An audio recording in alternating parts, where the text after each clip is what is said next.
Supreme court ने दिल्ली के मुख्य सचिव को नसीहत दी है। सुप्रीम कोर्ट ने कहा है कि सिविल सर्वेंट्स को पॉलिटिकली न्यूट्रल होना चाहिए और चुनी हुई सरकार के निर्देशों का पालन करना चाहिए। अपने लिखित आदेश में सुप्रीम कोर्ट ने यह भी कहा कि दिल्ली के मुख्य सचिव की नियुक्ति केंद्र सरकार करती है, लेकिन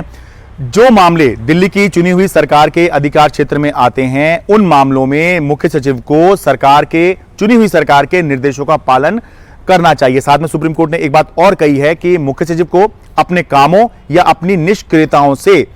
चुनी हुई सरकार के कामों को या चुनी हुई सरकार को ठप नहीं कर देना चाहिए।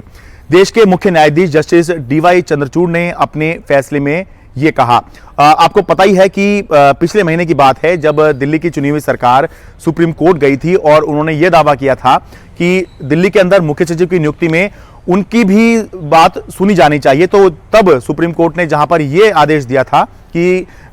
फिलहाल के लिए हम यही आदेश दे रहे हैं कि दिल्ली में मुख्य सचिव की नियुक्ति या सेवा विस्तार का जो अधिकार है वो केंद्र सरकार का है। लेकिन उसी आदेश में, वो लिखित आदेश में सुप्रीम कोर्ट ने यह बात भी कही कि जो मुख्य सचिव हैं उनको चुनी हुई सरकार के निर्देशों का पालन करना चाहिए उन मामलों में जो चुनी हुई सरकार के अधिकार क्षेत्र में आते हैं। यानी कि सुप्रीम कोर्ट किसकी बात कर रहा है कि केवल 3 विषय ऐसे हैं जो चुनी हुई सरकार के अधिकार क्षेत्र में नहीं आते। भूमि, लॉ एंड ऑर्डर, पुलिस, इन 3 विषयों को छोड़कर बाकी सारे जो अधिकार हैं वो चुनी हुई सरकार के अधिकार क्षेत्र में आते हैं। तो बाकी सब में जो मुख्य सचिव हैं उनको जो चुनी हुई सरकार है उसकी बात सुननी चाहिए। तो ये पिछले महीने जो सुप्रीम कोर्ट ने मुख्य सचिव को लेकर अपना आदेश दिया था, उसी में लिखित आदेश सुप्रीम कोर्ट ने दिया था, जो अभी हाल ही में सुप्रीम कोर्ट की वेबसाइट पर अपलोड हुआ है। तो उसमें ये एक बहुत अहम बात मुख्य सचिव के लिए की गई है और उससे ये भी संकेत जा रहा है सुप्रीम कोर्ट की लिखित आदेश में इस तरह की ऑब्जर्वेशन से कि सुप्रीम कोर्ट उन बातों को मान रही है, एक्नॉलेज कर रही है जो हालात जो दिल्ली में बने हुए हैं या जो दावा इन दिनों किया जा रहा है, कहीं ना कहीं उसको एक्नॉलेज करती हुई सुप्रीम कोर्ट दिख रही है। तो अब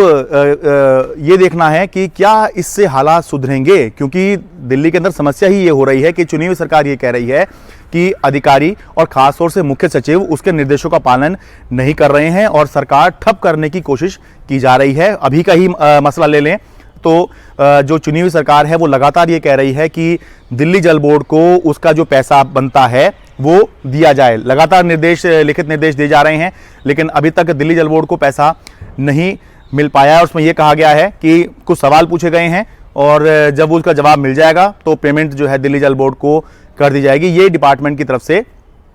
कहा गया है। इससे पहले हमने देखा था कि बस मार्शल की सैलरी को लेकर भी कई महीने 5-5, 6-6 महीने तक जो है उनकी सैलरी रुकी रही और जो अधिकारी हैं उन्होंने फिर जब फाइल आगे पहुंचाई उपराज्यपाल को अप्रूवल के लिए, उनके वेतन के अप्रूवल के लिए, तो उपराज्यपाल ने नाराजगी व्यक्त की कि ये फाइल मेरे पास क्यों भेजी गई है, जबकि इसके ऊपर फैसला लेने में मुख्यमंत्री या संबंधित मंत्री सक्षम है, यानी चुनी हुई सरकार सक्षम है, तो ये फाइल मेरे पास क्यों भेजी गई है। तो अब देखना है कि सुप्रीम कोर्ट ने जो लिखित में ये जो टिप्पणी की है, क्या इससे दिल्ली के जो हालात हैं क्या वो कुछ बदल पाएंगे।